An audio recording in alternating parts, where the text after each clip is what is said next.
তারা 200 বছর ধরে মুসলমানদেরকে কাফের বানাইতে চায়, খ্রিস্টান বানাইতে চায়, যখন মানে ফেল করছে তখন তারা 2টা সফট টার্গেট বাইর করছিল, যে 2 জায়গায় যদি সফট টার্গেট কারে বলে, যেখানে আঘাত করলে আপনি খুব ব্যথা পাবেন বা আপনার খুব ক্ষতি হবে, কিন্তু আঘাত করাটা সহজ। যেমন ধরেন জনসাধারণকে হত্যা করা কোনো যুদ্ধে, যেমন হিরোশিমা নাগাসাকিতে আমেরিকা অ্যাটম বোম দিয়ে কী মারছে, জাপানি সোলজার মারে নেই কিন্তু জনসাধারণকে মেরে ফেলছে। তখনই জাপানি সম্রাট ঠিক করছে যে সে সারেন্ডার করবে, কারণ মানুষ না থাকলে সে জমিন দিয়ে কী করবে, সব মানুষ যদি মরে যায়। তো এটা হলো সফট টার্গেট, মানে নরম জায়গা, হিট করাটা সোজা কিন্তু আপনি ক্ষতিটা অনেক বড় করবেন। একইভাবে জার্মানিতেও আপনার ড্রেসডেন বলে একটা জায়গাতে ইচ্ছা করে সিভিলিয়ানদেরকে মারছিল ব্রিটিশরা, যাতে জার্মানি মানে হাঁটু গেড়ে বসে তাদের সামনে আর কি।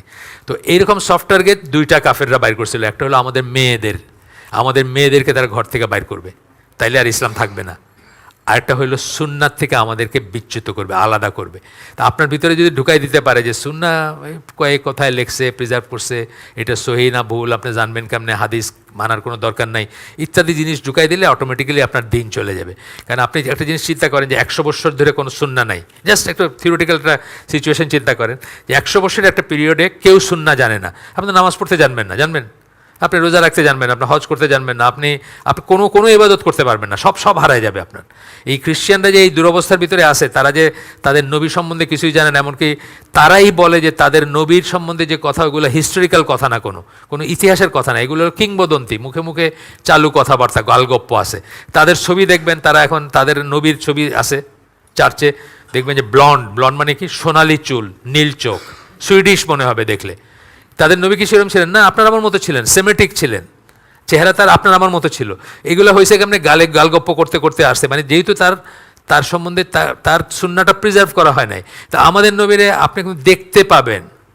আয়দাল কার্নি বলে একজন আছে, তার একটা বই আছে, Muhammad as if you can see him, মানে বর্ণনাটা এরকম যে আপনি তাকে দেখতে পাবেন, যে কয়টা দাড়ি পাকছিল, চুলটা কীভাবে আশ্রাইছেন, কীভাবে জামা পরছেন, কীভাবে হাঁটছেন, কীভাবে খাইছেন, অ্যাজ ইফ আপনি দেখতে পারেন, এরকম ফাইনাল ডিটেলস আছে।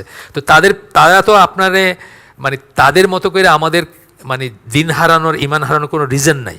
তারা হারাইতে পারে, কারণ তাদের সুন্না তারা প্রিজার্ভ করে নাই।